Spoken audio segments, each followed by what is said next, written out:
We're on. Okay, so today's lesson, what are we? April the something, 9th, term 1, week 11, Tuesday. We are going through our investigation that we've got here. So it's a 4-sided page. The front and the back page are just sort of safe type of things. There's the performance standards on the back that you get marked to. You may or may not have seen them before. We can go through them at some point in time. And then the front cover again is really not very helpful for what the actual task is, which is now on the inside. So let's all turn to the middle. The final part on the right-hand side page says report format. So it's a maximum of 8 pages is what you hand up. I'm not sure if you guys have done many investigations in year 10 or not. Did you do one on like putting golf balls into a... Yeah. Yes or no? Yes. Seagulls and mercury? Okay, I remember hearing about that one. But if you've come from another school, you've not. Think of it as a prac report for maths. So do you do any science? Yeah. Right. So think of it like that. Third person. You probably, sometimes I would suggest you could use your name. Anna does this instead of I did this. You can talk about yourself in the third person, but you probably won't need to because we'll be talking about totals. Okay, so we're in the topic of polynomials. So we've done quadratics to the power of 2, and so we'll be looking at to the power of 3, maybe to the 4. Depends how far you go. There's part A, B, and C. Part A, essentially everybody will be the same, and that's the main part of what we're doing today.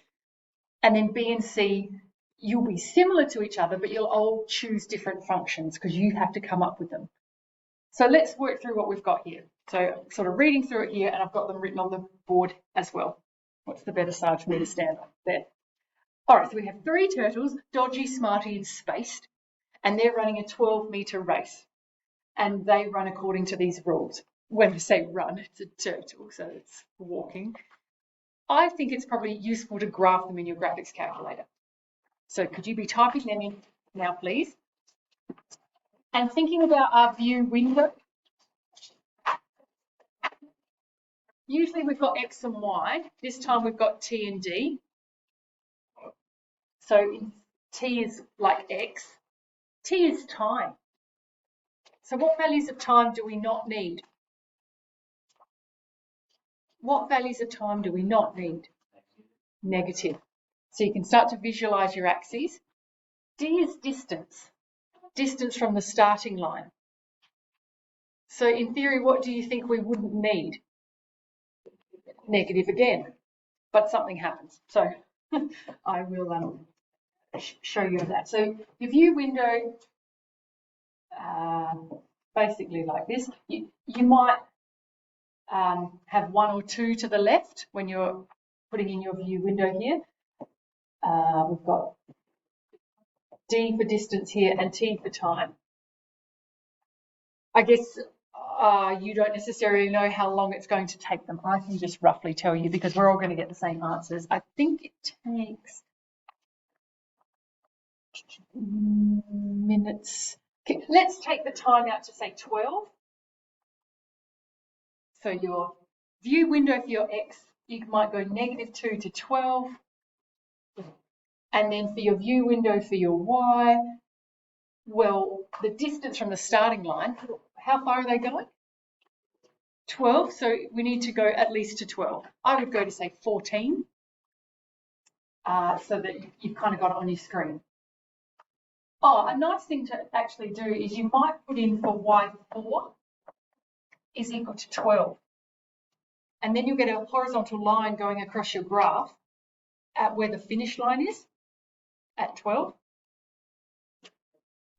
So should probably use some colours. So I might use blue for Dodgy. What colours? Yellow. Yellow. Oh, that will change that. Think about it. Yellow for Smarty, and then maybe green. But maybe I'll. Okay, up here at 12.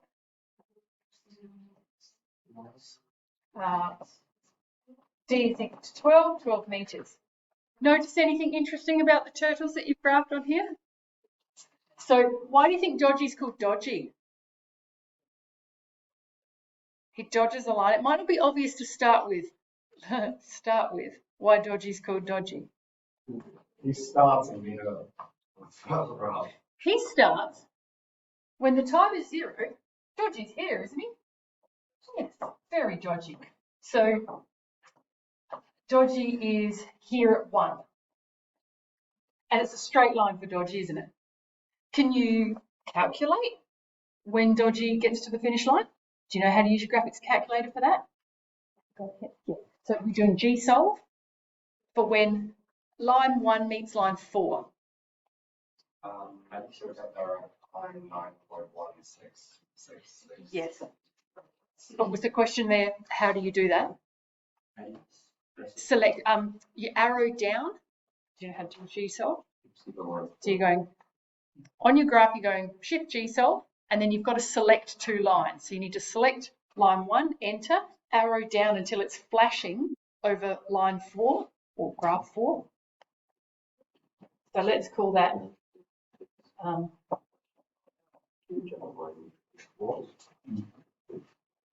it's a very thick line there. Oops, very rough here.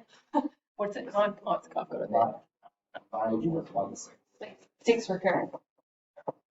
So that's how many minutes it takes Dodgy. So we're sort of already seeing some of the answering the questions before I've even told you the questions. That's good that you're helping each other. Just shout out and I can always pause this and help anybody. Okay, Smarty. Let's draw Smarties. Is Smarty smart? Both of these are parabolas, I'm guessing, because they're both quadratics. That's in a factorized form, which means without me even looking at the calculator, I could probably tell a few things. Where its x-intercepts are. That x-intercept number will be 2. And this one sometimes tricks people. When you see a variable, I know that's shiny for people on the screen there. So that is, I'm going to turn the light off. Does that make it better? Yes, that makes it better. There we go. For this variable here, that sometimes tricks people as to what its x-intercept's going to be when you have one on its own. Anybody know straight up? Yeah, go next. It's 0. Because the null factor law means you could put that equal to 0 and that equal to 0 and solve. So factors on their own will give you a 0 intercept. So 0 there and a 2. And is it going to go, is it happy or sad? Happy. Happy because the leading coefficient is a positive number. So I'm going to draw a graph, but I'm not quite sure how I'm going to draw that. You guys have calculators. Does the second line, Smarty, ever reach the, what's it called? Yeah? Does just Dodge. So it's over here. So it's a really shallow, right. So it's a really shallow minimum there. I suppose we don't need anything to the left. The minimum out of interest. So Shift G solve, minimum, scroll down to function 2. What's the, when does, we have a minimum on that? Negative 0.15 and 1. So negative 1? X, 1, Y. Oh, X, sorry. Thank you. So X is at 1 there. So 1 and negative 0.15. Okay. So Smarty, maybe not so smart, because what's Smarty Turtle doing from the beginning? Turning around, going a bit this way, and then, oh, I've worked it out now on my way. Rolling down the hill with his shell. Not a Ninja Turtle, perhaps. Or a genius. What does space do? Right. Now, I can tell that this is going to be upside down. It's going to be a negative definite. Is that what they call it? upside down because that's negative. I'm not going to factorise that off the top of my head. So has it got x-intercepts? Yes. Yeah. So it's got 1 at 0, does it? Yeah. Right. And then does it ever reach the 12? No. So G solve the maximum on line 3 and tell me where that happens. It never touches. X equals 6, thank you. So maybe that's about there. 6. And how high up does it go? 11.5. Oh, spaced. Does it have another x-intercept? Oh, I can tell you where it's going to be. The maximum was halfway between that x-intercept and 6. So my guess is on your graph it's at 12. Right. So after 12 minutes, where has dear old space ended up? Back at the start. Yes. Interesting turtles here. So without even having read any of the actual instructions, I really wanted to create a picture for you. Let's just work our way through these parts now. And you starting to imagine, oh, could I now write this up mathematically? It's like doing some textbook questions. So part A says, find the T and D intercepts and turning points if needed for each turtle's rule and show you're working out. Think we could do that? So the intercepts, you would put the other letter equal to 0 and solve algebraically. So putting that equal to 0 or putting that equal to 0, that'd be okay. And then max or mins, well, you would say dodgy doesn't have any max or mins, but then you would calculate the max and the min for the other two.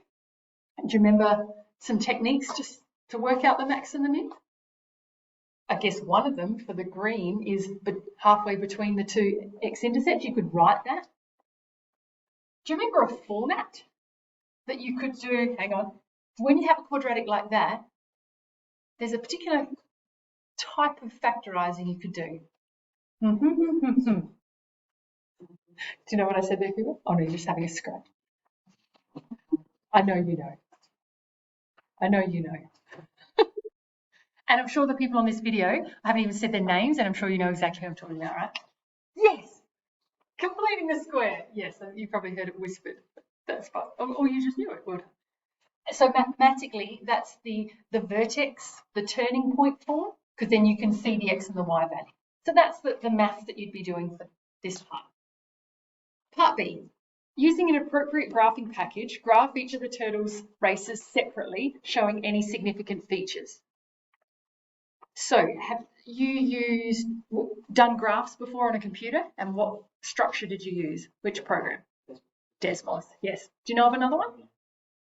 Well, Excel works. Excel. Have you ever heard of GeoGebra? Heard of it? Yeah. I think most of us use Desmos these days. So you're starting to imagine what you're going to type up here. You're going to have a section where you have each turtle separately. You might have like the graph that's on a page. You might have like the graph off to one side and then the working out on the left for space. So you might have like 3 turtles on one page, graph and their maths working out. That could be a page of work. Also showing any significant features. Do you know how to do that on a graphing package, Desmos? How you get it to name the points? Or you might have to even do a text box then to put coordinates on a graphing package. Okay, that's something that we can be working on. Happy to do Friday's double on this. Friday's double can be test revision as well, but I think you'd probably prefer to work on this while I'm here to help you and you're here to help each other. Okay, so that's how we're starting off. Then you put them together. So I'm up to part C now. One graph like this. Well, I guess if you've done it in Desmos, you know how you can unselect graphs, right? Yeah, and then just reselect them and put them back on. Using technology, find the points of intersection of the function, so of the turtles. So using technology and then algebra. So for example, like they meet there and those two meet there. Do we know how to do that with a graphing package? Shift G solve intersection. Algebraically. And so if you want to write this here for part C, how do you show something algebraically meeting? Hang on, have a think about it. Where algebraically does that meet that? You have to make them equal to each other. So this is for part C. Put, A is equal to B, B is equal to C, C is equal to A. So you're going to do them 3 times. And then you have to rearrange and solve. So collect like terms, like bring them all over to one side, have it equal to 0, factorize, and you'll get some values. Yes, Henry? B and C, are you referring to the part B and C in part A or part B and C separately? Fair enough. I'm all in part A right now, and the B and the C. I'm not sure, could I have called them something else instead, maybe? Or anyway, I'm still in part A. Use Roman numerals? I could have used Roman numerals, yes. A teacher from another school shared this with me, and I ran it last year and tweaked it a little bit, and I think it's pretty good. Well, we quite liked it. Okay, so what else? Maybe that was part D there, algebraic methods to prove the same results, showing all you're working out. So you may or may not have typed up maths on a computer before. So in Word or a Google Doc using the equation editor. So you might need help being shown how to do that.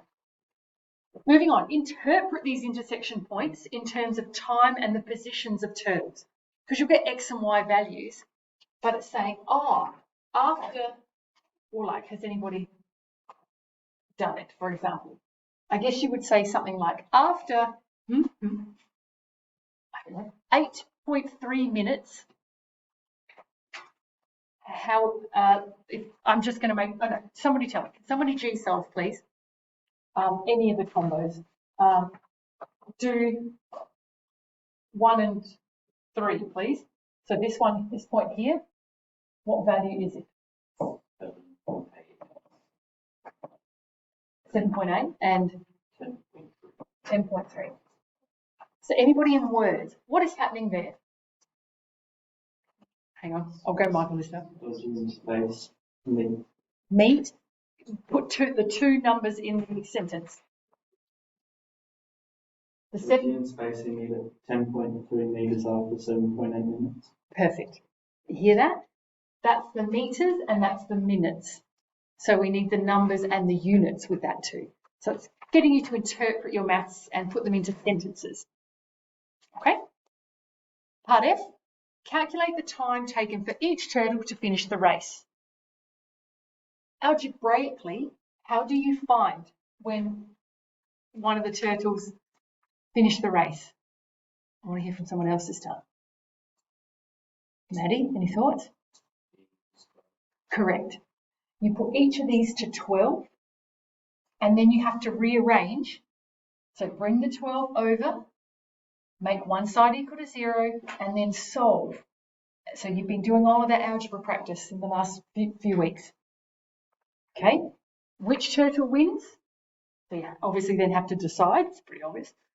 Where are the other 2 turtles at that moment in time? So at 9.16, where is green and where is yellow? Think about how you'd solve that algebraically. Very similar process to solving for 12.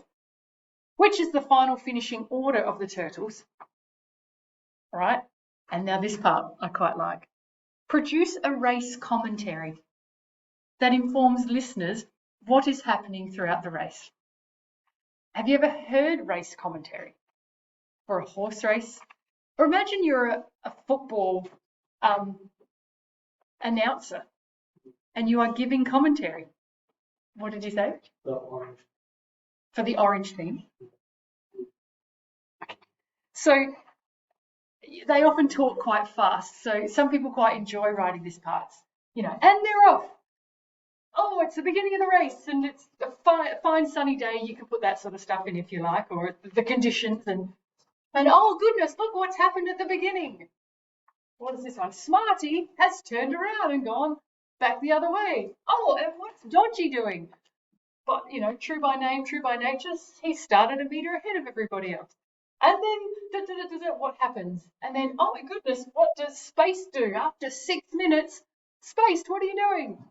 Right, you turned around and gone back. and blah, blah, blah. Oh, it's neck and neck towards the end there. And then you come to finish it up.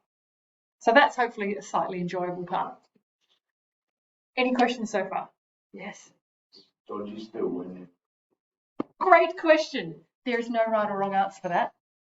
The question was, does dodgy still win? And you get to decide. And you might all decide different things. Some of you may disqualify dodgy because it didn't start at the beginning. Some of you might disqualify smarty.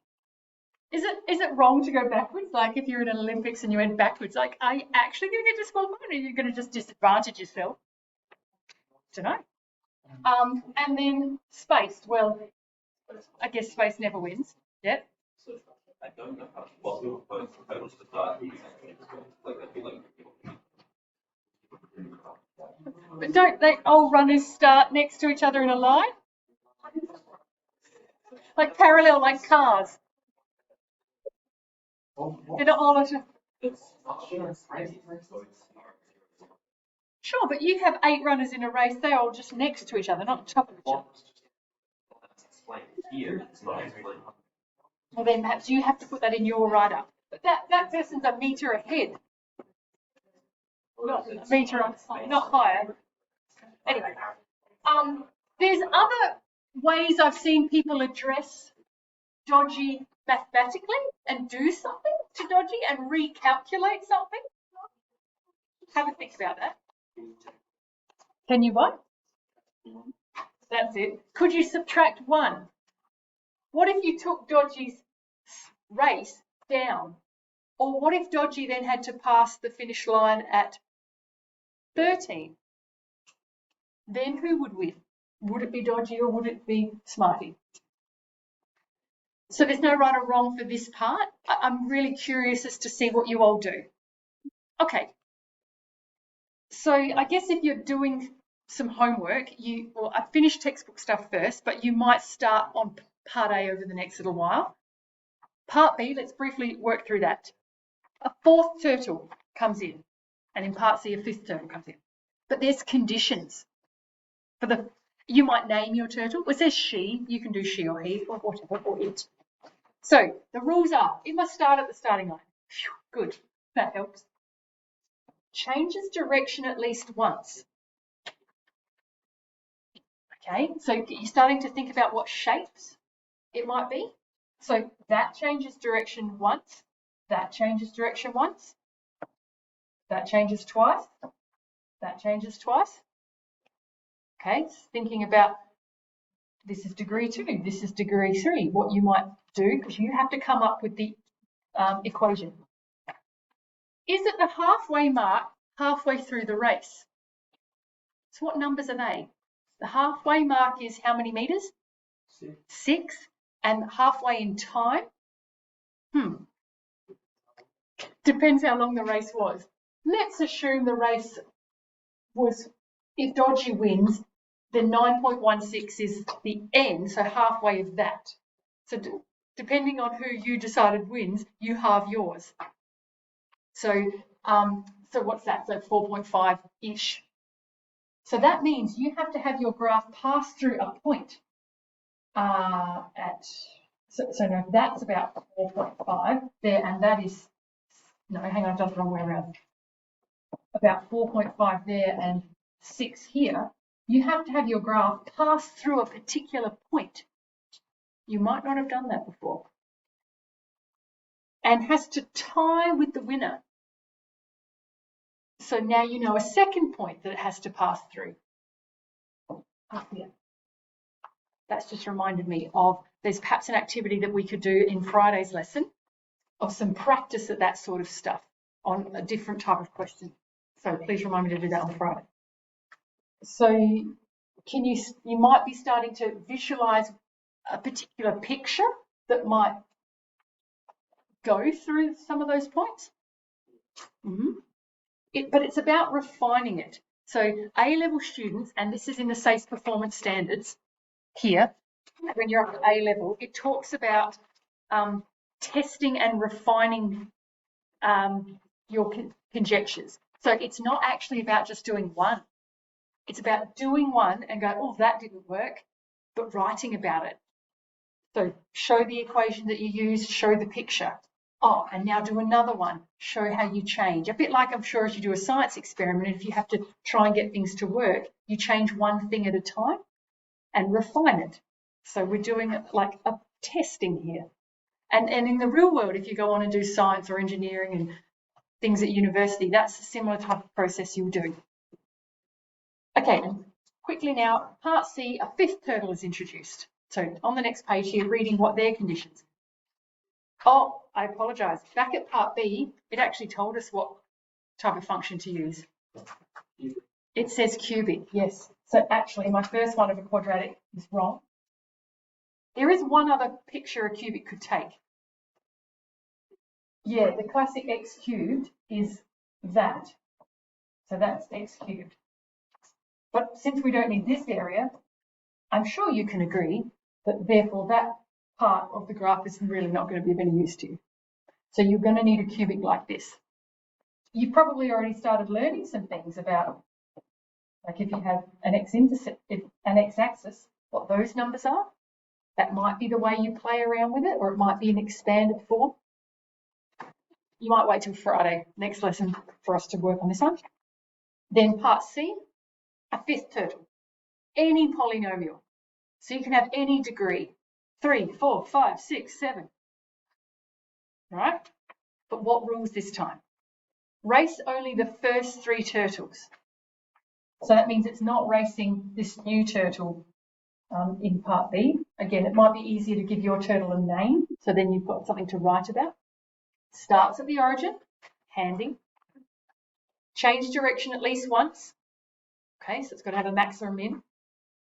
Pause momentarily before continuing. Oh, I'm trying to remember that from last year. I can't remember what we meant by that. Yeah.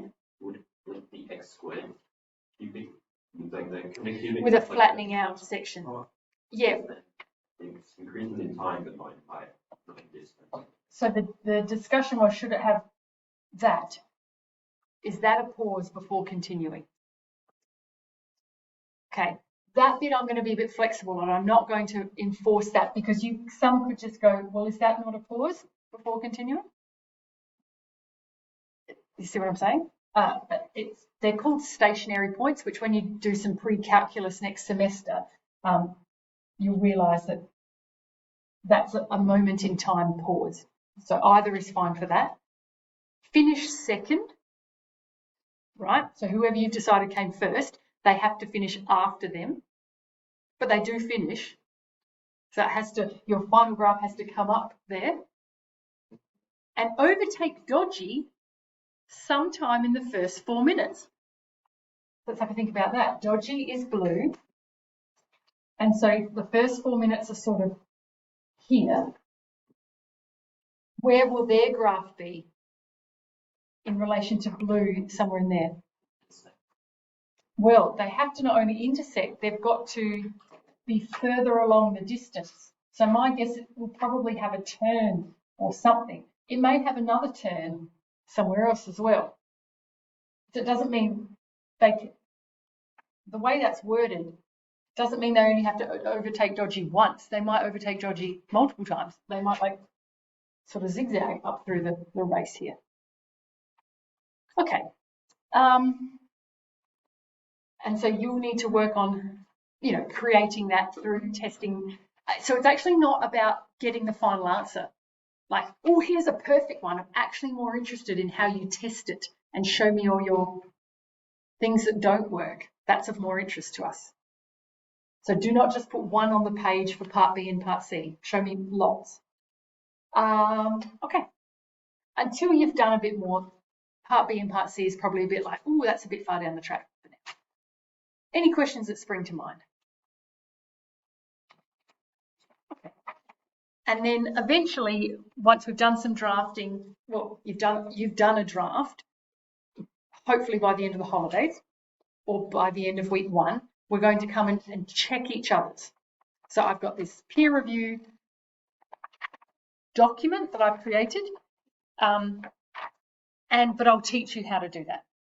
I've also kept everyone from last year so that you could look at them and I could take the grade off, and as a pair you could sort of mark it and decide and see what other people do. So it's not cheating by looking at what other people do, because I'm sure you can appreciate the graphs that you come up with have to all be unique, but it's the learning how to set it out, and that process you're welcome to share ideas. Yes? Do the turtles get it? You can put that into your assignment if you like. You can give them a prize. What would turtles want? Grubs. Lettuce, grubs, pizza. If they're a Ninja Turtle, excellent. Well, you could have part B and part C. You could name yours. Raffaello is my favourite. Okay. I will stop the video now. Thank you for listening to that for 30 minutes if you have